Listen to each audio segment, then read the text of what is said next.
Hola, mi nombre es Enrique Valencia Monroy. El día de hoy les explicaré algunos procedimientos que se realizaron para las prácticas. Como primera práctica tenemos que crear una base de datos llamada procedimientos que contenga una tabla llamada cuadrados. Bueno, lo que primero hacemos en esta línea fue escribir crear database procedimientos. Después lo que hicimos fue crear la tabla cuadrados, y la tabla cuadrados tenía que tener dos columnas de tipo entero sin signo, una llamada número y otra llamada cuadrado. Entonces aquí le estamos diciendo que crear la tabla cuadrados con dos campos, que es número sin signo y cuadrado entero sin signo. Por consiguiente dice: una vez creada la base de datos y la tabla, deberá crear un procedimiento llamado calcular cuadrados, que aquí está. Con las siguientes características: el procedimiento recibe un parámetro de entrada llamado tope de tipo entero sin signo. Lo que le estamos aquí diciendo es que de entrada va a recibir un valor que se llama tope, que es entero sin signo. Después empezamos con nuestro procedimiento. Lo que va a hacer es calcular el valor de los cuadrados de los primeros números naturales hasta el valor introducido como parámetro. Lo que estamos aquí haciendo es declarar un número que es un entero sin signo. Antes de que empiece todo el procedimiento, le tenemos que decir a la tabla que borre todo lo que hay dentro de ella, porque tenemos una nota que dice que el procedimiento deberá eliminar el contenido actual de la tabla antes de insertar los nuevos valores de los cuadrados que vamos a calcular. Es decir, que si nosotros hacemos calcular el tope, que el tope es a 5, registrará en la tabla del 1 al 5 y después los va a borrar hasta que nosotros introduzcamos otro número. Entonces lo que le estoy diciendo en esta línea es que va a borrar todo lo que existe en la tabla antes de hacer algún registro. La condición que nos pedía era utilizar el while para hacer este procedimiento. Entonces lo que estamos haciendo aquí es, del número que ya tenemos como campo, le vamos a asignar un valor.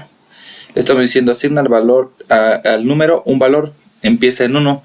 Esto quiere decir que cuando nosotros introduzcamos un 5, empezará por 1, 2, 3, 4 y 5.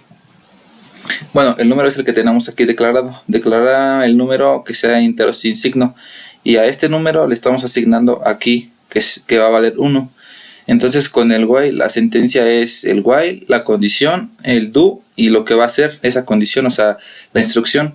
Entonces lo que estamos haciendo es que del while, mientras el número sea menor o igual al tope, que el tope es el que nosotros estamos introduciendo, este mismo después va a insertar lo que sigue después, es insertar en la tabla cuadrados los valores del número, que es el número que estamos aquí incrementando. Bueno, aquí lo voy a explicar. Y el número que es el cuadrado. Entonces un número al cuadrado es un número por el mismo número. Y lo mismo estoy haciendo aquí, del valor que declaramos aquí de número va a ser igual a número más 1 hasta llegar al tope. Es decir, si introducimos el 5, el primer valor va a ser 1 del número, y luego es 1 más 1, 2, 2 más 1, 3 hasta llegar al 5. Y bueno, aquí terminamos nuestro ciclo while.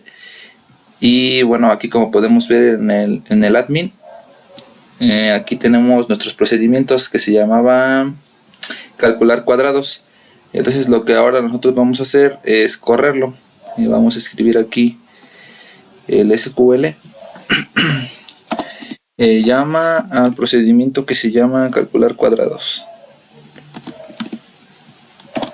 y le vamos a pasar como valor el 5 y lo vamos a correr.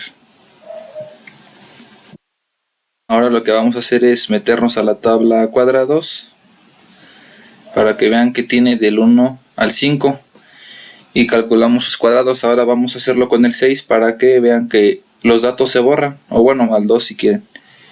Entonces obtenemos la consulta almacenada anterior y aquí vamos a ponerle un 10. Entonces lo que va a hacer es borrar el anterior contenido y va a agregarnos del 1 al 10. Listo, aquí está el cuadrado de cada número. Ahora si quieren hacemos otra vez la prueba con uno menor para que vean que sí borra. Entonces vamos a hacer que te lo obtenga hasta 3, por ejemplo. Checamos nuestra tabla y tenemos hasta el 13. Como segundo ejercicio, tenemos que crear una base de datos llamada práctica triggers que contenga una tabla llamada alumnos con las siguientes columnas. Entonces aquí en esta creamos la tabla llamada práctica, y en esta práctica tiene la parte de alumnos. Entonces vamos aquí a práctica triggers y alumnos. Ok, aquí está, creamos nuestra base de datos llamada práctica triggers y creamos nuestra tabla de alumnos. Las condiciones son que tenga un ID que sea un entero sin signo. Aquí está, ID entero sin signo. Después un nombre de tipo cadena de caracteres que le demos una longitud de 25. Un apellido con varchar también de 25 de cadena de caracteres, y el apellido 2 de igual manera. La nota es solo un número real, entonces le pasamos que es un int. Después de eso, una vez creada la tabla, vamos a escribir dos triggers con las siguientes características. El primero es que tiene que llevar el trigger check nota before insert, el nombre. Una condición es que se ejecuta sobre la tabla alumnos, entonces le estamos diciendo que se está ejecutando en la misma tabla alumnos. Se ejecuta antes de una operación de inserción, entonces aquí puede llevar o before, que significa antes de hacer algo. Otra es si el nuevo valor de la nota que se quiere insertar es negativo, se guarda como 0. Entonces aquí tenemos que hacer dos comparaciones. Le estamos diciendo que si la nueva nota, que es la que vamos a ingresar, es menor que 0, o sea es un número menos 1, menos 2, menos lo que sea después de 0, antes de 0, le estamos diciendo que la nueva nota nos la va a guardar con un 0. La otra condición es si el nuevo valor de la nota que se quiere insertar es mayor que 10, se guarda como 10, es decir, que si nosotros ponemos un 11, un 12, nos lo tienen que guardar como 10. Estamos diciendo que si no, la nueva nota que es mayor que 10 nos la va a guardar con un 10. Y aquí en esta línea cerramos nuestro if y aquí acabamos nuestro procedimiento. Aquí ya tenía unas pruebas, pero vamos a copiarla al admin para que vean que sí funciona. Vamos a insertar un nuevo alumno con un ID 6.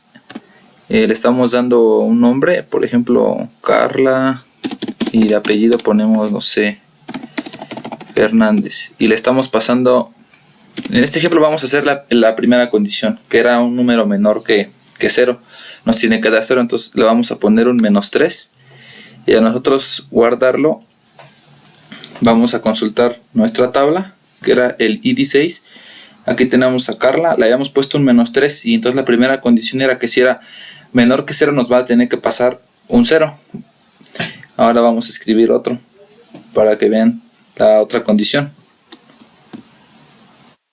Vamos a escribir el ID 7 y vamos a poner, por ejemplo, Enrique, y le dejamos lo mismo, y ahora le pasamos un 11. La segunda condición era que si era mayor que 10 nos tiene que dejar un 10. Entonces le habíamos puesto un 11 y aquí, como ven, nos está pasando un 10. Y ahora, si quieren, hagamos otra prueba para que vean.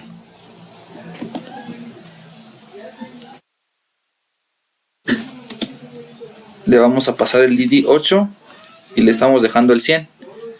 Nos tiene que regresar un 10. Y como estamos viendo, nos está pasando un 10.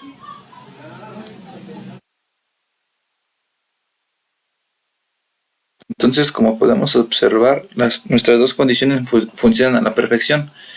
El otro trigger que vamos a realizar consta de nosotros tener, antes de actualizar una nota que tengamos, cambiar el mismo valor. Por ejemplo, el trigger se tiene que llamar trigger check nota before update. Las condiciones son: se ejecuta sobre la tabla alumnos. Estamos diciendo, créame el trigger llamado trigger check nota before update. Antes de actualizar en la tabla alumnos, por cada fila tienes que hacerme todo lo que esté adentro. Se ejecuta antes de una operación de actualización, before update, antes de actualizar. Si el nuevo valor de la nota que se quiere actualizar es negativo, se guarda como 0, o sea, es menor que el nuevo valor tiene que ser menor que 0 para que no lo guarde como 0. La segunda es si el nuevo valor de la nota que se quiere actualizar es mayor que 10, se guarda como 10. Entonces es la misma sintaxis. Si el nuevo valor de la nota es menor que 0, ahora la nota tiene que valer 0. Si no, la nota, si es mayor que 10, tiene que ser igual a 10. Cerramos el if y acabamos nuestro procedimiento. Ahora vamos a copiar esta sintaxis y la vamos a ejecutar en nuestra tabla. Por ejemplo, vamos a actualizar el id 6 que tiene un 0. Vamos a actualizarla. Aquí le estamos diciendo actualiza de la tabla alumnos, le estamos dando un nuevo valor, por ejemplo el 11 al id 6. En este caso el id 6 tenía un 0 y como es mayor que 10 nos tiene que regresar un 10. Entonces revisamos que la sintaxis sea la correcta y ahora checamos la tabla. Tenemos que el id 6 tenía un 0, lo actualizamos por un 11 que equivale a un 10. Ahora vamos a actualizar el id 7 que tiene un 10, vamos a pasarle un menos 3. Le guardamos un menos 3 a la nota con el id 7. Estamos diciendo actualiza de la tabla de alumnos con el nuevo valor de menos 3 cuando el id sea igual a 7. Entonces actualizamos, tenía un menos 3, nos tiene que regresar un 0. Aquí estamos viendo un 7, Enrique, y ahora nos guarda un 0. Y ahora vamos a actualizar otra vez el id 8. Entonces le vamos a pasar un valor de 200. Y aquí el id 8 actualiza la tabla de alumnos el nuevo valor que es 200 cuando el id sea igual a 8. Entonces damos continuar, regresamos a la tabla y como ven aquí tiene el 10. Entonces, como podamos observar, tanto la inserción como la actualización funcionan. Nada más era cambiar el método, que era, aquí te estaba diciendo que era antes de la actualización y aquí te estaba diciendo que era antes de la inserción por cada fila. Por cada fila tiene que realizarme todo esto que yo le estoy diciendo. Y bueno, ya como por último ejercicio teníamos que escribir una función que devuelva como salida el número de años que han transcurrido entre dos fechas que se reciben como parámetros de entrada. Entonces lo que aquí no especificaba en qué tabla había que hacerlo, en qué base de datos había que hacerlo. Entonces yo la hice en la misma que hice aquí en procedimientos. Entonces vamos a corroborar que aquí está nuestra función que se llama, yo lo llamé años transcurridos. Lo que quiere decir es créame una función que se llama años transcurridos donde el usuario introduzca dos fechas. El tipo de dato para la fecha es de tipo date. Este te regresa primero el año, mes y día. Entonces lo que yo le estoy diciendo aquí es va a recibir una fecha 1 que es de tipo dato, de date, la fecha 2 del mismo tipo de dato y que sea determinista. Me va a tener que retornar al final algo. Entonces yo le estoy diciendo aquí empieza. Entonces yo declaré dos variables. Declaré una que se llama días de tipo entero y declaré el año que también sea de tipo entero. Aquí en MySQL existe una función o una palabra reservada que al nosotros introducir dos parámetros nos regresa ciertos días. Entonces por ejemplo aquí le estamos diciendo que la que creamos antes que es días, ahora le vamos a asignar algo. Entonces set días va a equivaler a dative. Esta función nos regresa a los días que han transcurrido entre dos fechas. Lo que le estoy diciendo aquí es dame todos los días que han transcurrido entre la fecha 1 y la fecha 2, que es lo que el usuario va a insertar. Ahora lo que yo le estoy diciendo aquí es de la variable que declaré aquí en año, le estoy diciendo que va a tener algún valor. Esto va a equivaler a los días que han ocurrido entre 365 para que ahora esa función me regrese los años que han transcurrido. Entonces aquí le estoy diciendo al final retúrname los años. Por ejemplo, aquí han pasado entre un año tiene 365 días. Y desconozco cuántos días se hayan pasado en esta fecha, pero aquí lo estamos calculando. Entonces le estoy diciendo que me retorne años y aquí termina mi función. Y entonces ahora lo que corresponde es mandarla a llamar. Recordamos que cuando es un procedimiento se manda a llamar con un call, que es llámame el procedimiento. Cuando es una función no es la misma sintaxis, se tiene que escribir un select, seleccioname de la función llamada años transcurridas, y lo que yo le estoy pasando es la fecha, digamos, actual a la fecha inicial. Entonces yo le estoy diciendo que del 2018 al 2008 me diga cuántos años han pasado. Entonces para que vean que sí funciona, La vamos a correr. Es que aquí tengo que seleccionar la tabla, la base de datos que era procedimientos. Entonces ahora sí vamos a correr esta sintaxis. Y me va a decir que han pasado 10 años desde el 2018 hasta el 2008. Ahora si queremos, por ejemplo, aquí le pasamos al 2022. Del 2008 al 2022, ¿cuántos años han pasado? Entonces ahora volvemos a correrla. Me dice que han pasado 14 años. Entonces es muy útil estas funciones de aquí, que por ejemplo lo que significa div es la siguiente. Nos regresa los números de días que han pasado entre años, y lo que hice fue primero sacar el número de días que habían pasado para después dividirlo entre 365. ¿Y por qué 365? Porque un año tiene 365 días. Entonces de todos los días que han pasado aquí, si por ejemplo fueran lo doble, que son 365, que serían 730, me estuviera mandando aquí 2 años, por ejemplo. Vamos a decirle que del 2022 al 2020 me tiene que regresar 2 años. ¿Por qué? Porque esas dos fechas tienen 730 días en total y me lo está dividiendo entre 365, que es lo que equivale a un año. Me está regresando 2. Entonces así es la manera de sacar los años que han pasado. Primero sacar los días y después dividirlo entre lo que tiene un año de días, 365. Y eso sería todo por hoy. Espero les haya gustado y haya quedado claro todo el tema. Gracias.